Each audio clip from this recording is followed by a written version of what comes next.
আজকের কবিতাটি অর্জন বইটি থেকে নেয়া। কবিতাটির নাম যমজ ভ্রূণ। মায়ের গর্ভের যমজ ভ্রূণ একে অন্যকে বলে, বিশ্বাস করিস পরজন্মে 10 মাস 10 দিন গেলে সেটায় নাকি আলোক রাজ্য, বলে অন্য ভাই, এই জগতেই ভালো আছি কোনো চিন্তা ছাড়াই। সেটায় শুনছি অন্যরকম, নিজের খাবার নিজে, পরিশ্রমে খাবার জোগাও, সবাই ব্যস্ত কাজে। হাজার হাজার মানুষ নাকি অন্যের সন্ধানে ঘুরে বেড়ায় সারাদিন এখানে সেখানে। কাজ করে অন্ন জোগায় অনেক পরিশ্রম, আবহাওয়াও ভিন্ন রকম, ঠান্ডা এবং গরম।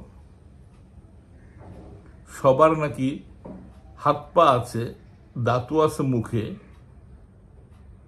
হিংসা বিদ্বেষ সবই আছে, কাটে সুখে দুঃখে। কোথায় পাবো হাত পা মুড়া, কোথায় পাবো মুখ, ভালো আছি এখানেই আমরা, নাই কোনো দুঃখ।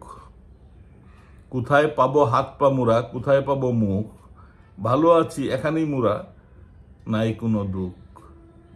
চিন্তা নাই ভাবনা ছাড়াই চলছে হেতা জীবন, হাসিও নাই কান্নাও নাই এমন কি চলন। চক্ষু নাই দেখব মোরা পড়ব বিপদে, এই জগতেই ভালো আছি চলছি সানন্দে।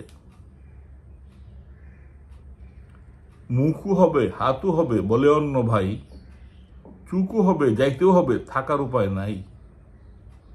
পা গজাবে হাত গজাবে চুকু তৈরি হবে, কেমনে হবে কিভাবে হবে জানেন সবই রবে।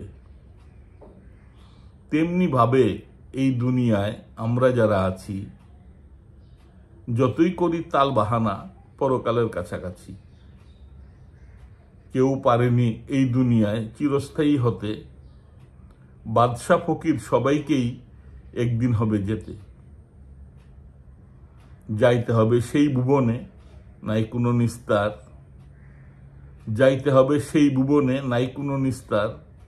বেহেশত দুজক নির্ধারণ, রোজ হাসরের বিচার। ধন্যবাদ, ধৈর্য ধরে শোনার জন্য ধন্যবাদ। ভালো থাকুন, সুস্থ থাকুন, যেখানেই থাকুন।